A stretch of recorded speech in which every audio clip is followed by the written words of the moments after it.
vai che ha fatto sulle sue case, vai che ha fatto sulle sue chiese, vai che ha fatto monumenti per tutti i cantoni per chi aveva coraggio.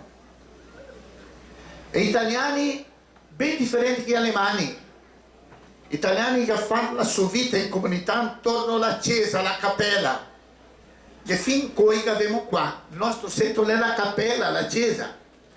E come gli alemani, se visto qua, mesi era cattolico, altri mesi evangelisti o protestanti, che voglio capirla meglio, allora cosa fa?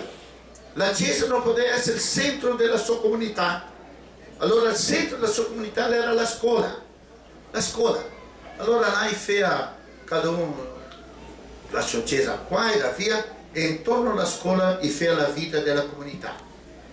Allora so gli alemani non vede quella vita piena come che è qua intorno della chiesa, e quella è la verità.